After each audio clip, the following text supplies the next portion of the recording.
Doctor Cabrera, ¿cómo se encuentra usted? Muy buenas noches, lo saluda Mercedes Morocho. Muy buenas noches, doctor. Encantado de estar a través de este espacio. El doctor Roberto Cabrera, ustedes lo conocen, él es abogado constitucionalista, es un jurista muy reconocido. Queremos hablar con usted, doctor Cabrera, sobre este tema. El Congreso, Fiscalía ha sustentó ante la subcomisión la denuncia constitucional en contra del expresidente Manuel Merino. Así es.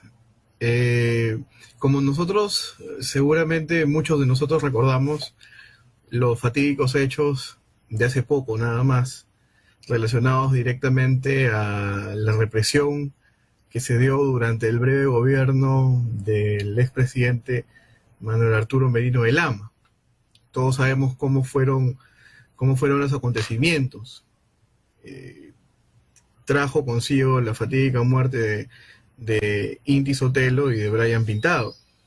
Pero la acusación que ha presentado directamente la fiscal de la Nación, Zoraida Ábalos, se hace referencia a no solamente la calificación como autores por omisión impropia, es decir, porque no cumplieron adecuadamente su labor como presidente del Consejo de Ministros en el caso de Antero Flores, y como ministro del Interior, el señor Gastón César Augusto Rodríguez Limo. Y eso trajo consigo no solamente la muerte de Inti Brian, sino que también lesiones graves y también lesiones leves con respecto a cerca de 78 personas. Esa es básicamente la acusación que se hace en contra de estas tres personas, y se presentan del Congreso de la República justo porque se trata de funcionarios del Estado del más alto nivel, y por lo tanto es ante la Comisión de Asuntos Constitucionales en que se titular tanto la admisibilidad o procedencia de esta denuncia, ¿no? Hay una calificación que tendrá que hacer la Subcomisión de Acusaciones Constitucionales a efectos de que se pronuncie directamente sobre esta denuncia interpuesta por la fiscal de la Nación. Doctor Cabrera, ¿usted cree que prospere realmente esta denuncia contra el presidente Merino? O sea, ¿llegará a buen asidero? Pues en realidad yo considero de que es un poco complicado poder acreditar que directamente habría algún tipo de responsabilidad, ¿no? Recordemos también de que el escenario que se tenía en ese tiempo era un escenario bastante denso no solamente para asumir responsabilidades luego de haber sido vacado el expresidente Vizcarra, y también en cuanto a la transferencia de cada uno de cada uno de los despachos ministeriales, ¿no? Entonces, habría que determinar si en los actos preparatorios, concurrentes o posteriores, de los cuales habría que obviamente revisar en íntegro la acusación presentada por la fiscal de la Nación, ha podido de alguna manera tener cierta certeza de que en efecto hubiese algún tipo de responsabilidad. Entonces, va a depender mucho de esa teoría del caso. Y en realidad, la responsabilidad directa en cuanto a recabar todo el acervo probatorio que permita de alguna forma reducir sustancialmente la presunción de inocencia de estos tres sujetos, o del expresidente Merino y compañía, pues está en manos de la Fiscalía, ¿no?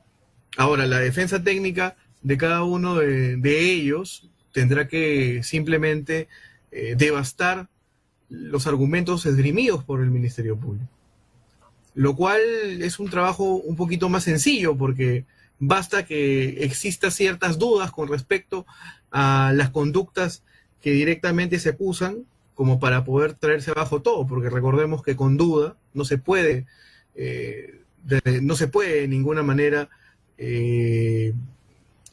reducir la naturaleza misma de la presunción de inocencia. La presunción de inocencia es netamente un estado que la Constitución señala, ¿no? Es un estadio que tienen las personas dentro de un estado constitucional, y por lo tanto lograr reducir sustancialmente esa naturaleza es muy complicado. Habrá que, son 148 folios en realidad de la acusación, pues habría que dar lectura de una manera bastante coherente a todos los medios de prueba ofrecidos. Son cerca de 54 documentos que ha ofrecido el Ministerio Público en esta acusación. Tendríamos que revisarlos con detenimiento, no los medios de prueba nosotros, simplemente lo sabemos porque tenemos tal vez copia de la denuncia, pero no podemos hacer un análisis probatorio de cada uno de esos medios de prueba, lo cual nos impide pues tener un conocimiento amplio sobre la viabilidad o no de esta denuncia interpuesta. Tendríamos que revisar el expediente en concreto para poder hacer una evaluación mucho más seria y coherente respecto a si es que de alguna manera con cierta predictibilidad tendría esto buen asidero o no. Ahora, también hay que tener en cuenta de que la Subcomisión de Acusaciones Constitucionales va a tener ciertos intereses políticos, por supuesto.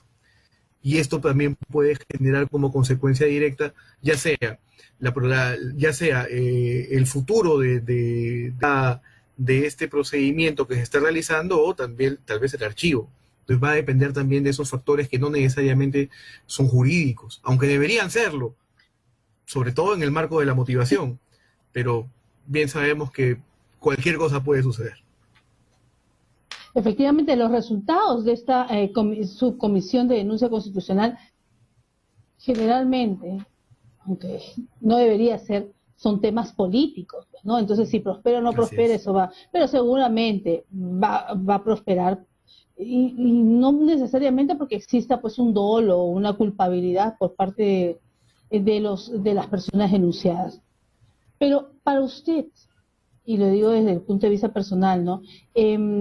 ¿Cree realmente que estos personajes, ¿no? El expresidente Merino, ante los Flores Arauz, o sea, deberían ser procesados por estos casos, o sea, por este caso, por el mero hecho de haber tenido quizás, bueno, la situación de uno haber sido presidente, el otro haber sido ministro, etcétera? O sea, por eso deberían ser procesados, por eso están siendo procesados, pero para su parecer, ¿cuál sería su parecer en todo caso? Bueno, independientemente del matiz político con el que veamos este caso, siendo lo más cercanos a un rasgo de objetividad, yo creo que es muy complicado acreditar una denuncia de esta naturaleza, ¿no? Yo lo considero muy complicado porque hay que tener en cuenta todos los factores que confluyeron en ese momento, y me parece que todos los factores que confluyeron en ese momento impidieron que adecuadamente se pueda instalar tanto la presidencia y el Consejo de Ministros, tanto cada uno de los ministros que fueron nombrados y la misma presidencia, ¿no? Había un desconocimiento total sobre las funciones que se asumían, ¿no? Digamos de que las condiciones no resultaban ser lo suficientemente proclives a que se pueda asumir con coherencia y sobre todo con los suficientes elementos para poder desarrollar cada una de las actividades propias de estos funcionarios, ¿no? Y recordemos de que las marchas eran diarias, ¿no? Hubo también un sector de los medios de comunicación que incentivaban a que los jóvenes a las calles, a pesar de que estábamos en pandemia, ¿no? Lo cual en lo particular no me parecía lo más adecuado. Ahora, yo considero de que tratando de ser lo más objetivo posibles, ¿no? A mí me parece que es bastante complejo de que se pueda acreditar de una manera objetiva que existe una responsabilidad directa sobre las muertes de Inti Brian y sobre las lesiones graves y leves que se generaron, ¿no? A mí me parece que no sería lo más coherente de manera objetiva en cuanto a la correlación de los hechos. Y además hay que analizar las pruebas no de manera colectiva, sino de manera individual, cuán fiables son, ¿no? Yo entiendo, por ejemplo, que hay aquí en el documento que tengo a la vista, 58 documentos, y muchos son memorándums, son oficios, son algunos informes, pero no es nada más, notas periodísticas, pero no hay algo concreto que señale, bueno, sí, ordénese que se utilice determinados procedimientos contrarios a los preestablecidos o los protocolos preestablecidos por la policía para la represión de actos vandálicos, por ejemplo. Yo no veo algo así, ¿no? Entonces, me parece que es un poco débil la acusación. Mirándolo de una manera tal vez superflua, habría obviamente que revisar cada uno de cada una de los que podría cambiar, claro. Claro que sí.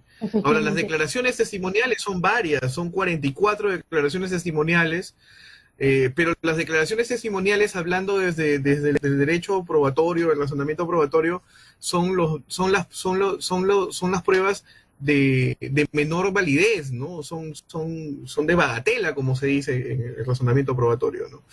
Y uno puede decir muchas cosas, sobre todo sesgado políticamente, así que hay que ser lo suficientemente objetivos, pienso yo, independientemente del matiz político, independientemente del matiz político hay que ser lo suficientemente objetivos porque no se puede instrumentalizar los mecanismos procesales para atacar al contrincante político, independientemente de eso. Ahora, todos, creo yo que en eso coincidimos, todos lamentamos la muerte de estos jóvenes y obviamente las lesiones que se generaron y todo lo demás. A mí me parece que es algo grave, algo que no debe repetirse, pero también hay que tener en cuenta todo el contexto desde un panorama mucho más general. Y en ese sentido, en mi opinión, yo no creo que se podría señalar, sin temor a equivocarnos, de que hubo una responsabilidad directa por los acusados. Pero es mi opinión, no tengo pues a la vista todo el material probatorio ofrecido por la fiscal de la Nación, ¿no? Claro. Doctor Roberto Cabrera, queremos preguntarle, ya mañana se presenta la moción de vacancia también contra el presidente Castillo, según la información que tenemos, ¿no? Pero también aparte, ¿usted cree que prospere, que esta vez alcance la votación necesaria? Yo creo que no, pero no sabemos. Yo creo que será un intento fallido y me parece una moneda de cambio, doctora. Me parece que justo se está haciendo en estos meses en los que usualmente cada año se adiciona un presupuesto o se acompaña un presupuesto adicional a la ley de presupuesto aprobada en noviembre. Así que a mí me parece que es una moneda de cambio. Por ahí yo creo de que algo se está negociando bajo la mesa, como suele suceder, sobre todo por parte de los congresistas, ¿no? No hay que tapar el sol con un dedo. Muchas cosas se manejan así en nuestro país y es triste que sea así. No creo que prospere. Pero en realidad nunca sabemos porque las bancadas parlamentarias son bastante erráticas al momento de votar. Y así que todo puede suceder. El Perú es el país de las maravillas. Aquí todo puede suceder y por lo tanto no me atrevería a dar un pronóstico exacto. No me atrevería a dar un pronóstico de lo que sucede, de lo que sucederá, ¿no? Ahora, de que las conductas que directamente tiene el presidente y que su entorno de alguna manera influye, y sobre todo las casi 100, por ahí yo estaba viendo un informe de Martín Hidalgo, de casi 100 nombramientos que han resultado ser atentatorios contra principios de unidad, transparencia y todo lo demás, me parece que son una muestra clara de lo poco preparado que se encuentra todo el partido de gobierno para asumir la responsabilidad de las riendas del Ejecutivo, pero también la poca voluntad política de hacer las cosas con transparencia y sobre todo con meritocracia. Y eso sí es altamente preocupante y no debería ser así. Eso sí, yo creo que también podemos coincidir muchos en ello. Y estamos muy preocupados por eso. El país no puede estar a la expectativa de experimentos y mucho menos en manos de personas que no tienen el conocimiento teórico y práctico para asumir las riendas de cada una de los puestos claves dentro de todo el aparato gubernamental. Si seguimos así, yo creo de que va a haber un retroceso sustancial en cuanto a la posibilidad de generar mayor gobernabilidad. Muy bien, doctor Roberto Cabrera, como siempre, un gusto haber conversado con usted en esta noche. Ya para una próxima oportunidad seguiremos viendo también este tema de desarrollo del voto de confianza. Lo comprometemos para ver, vamos a ver qué sucede esta semana y volvemos con una entrevista con usted. Muchas gracias.